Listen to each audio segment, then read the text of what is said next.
یہ گھرانہ میاں بیوی اور 3 بچوں پر مشتمل تھا جو جیسے تیسے زندگی گھسیٹ رہے تھے۔ گھر کا سربراہ بہت عرصے سے بیمار تھا۔ جو جمع پونجی تھی وہ گھر کے سربراہ کے علاج پر لگ چکی تھی، مگر وہ اب بھی چارپائی سے لگا ہوا تھا۔ آخر اسی حالت میں ایک دن بچوں کو یتیم کر گیا۔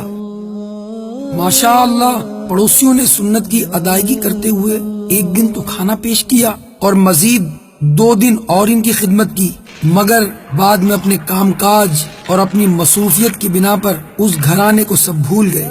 چوتھے روز بھی وہ مصیبت کا مارا گھرانہ کھانے کا منتظر رہا، مگر لوگ اپنے اپنے کام دھندوں میں لگ چکے تھے۔ کسی نے بھی اس گھرانے کی طرف توجہ نہیں دی۔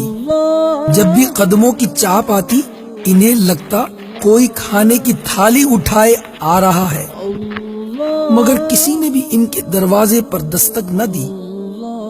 ماں تو پھر ماں ہوتی ہے نا، اس نے گھر سے کچھ روٹی کے سوکھے ٹکڑے ڈھونڈ نکالے، ان ٹکڑوں سے بچوں کو بہلا پھسلا کر سلا دیا۔ اگلے روز پھر بھوک سامنے کھڑی تھی، گھر میں تھا ہی کیا جسے بیچا جاتا۔ پھر بھی کافی دیر کی تلاش کے بعد 2-4 چیزیں نکل آئیں، جنہیں کباڑیے کو فروخت کر کے 2-4 وقت کے کھانے کا انتظام ہو گیا۔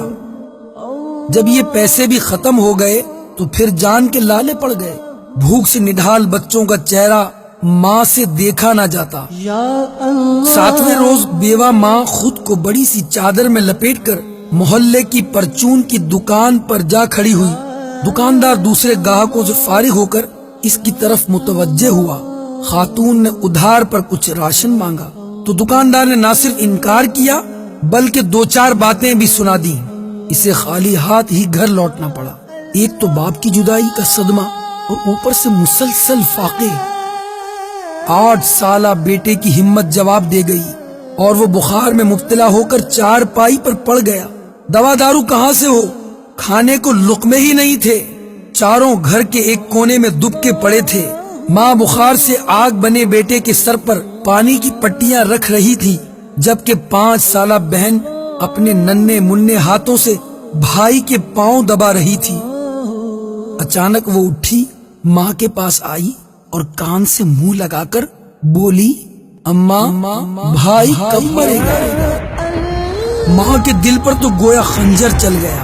تڑپ کر اس نے سینے سے لپٹا لیا اور پوچھا، میری بچی تم یہ کیا کہہ رہی ہو؟ بچی نے بولا، ہاں ماں، بھائی مرے گا نا تو کھانا آئے گا نا۔ میرے میٹھے اور پیارے پیارے اسلامی بھائیوں، اپنے ارد گرد کا جائزہ لیجیے۔ کتنے سفید پوش ایسے ہیں جو شرم و حیا کی وجہ سے اپنے ہاتھ نہیں پھیلاتے۔ کتنے گھرانے ایسے ہیں جو اپنی ضروریات کو پورا نہیں کر پا رہے۔ جائزہ لیجیے، ان کی مدد کیجیے، اللہ آپ کی مدد کرے گا۔ صلو علی الحبیب صلی اللہ تعالی علی محمد۔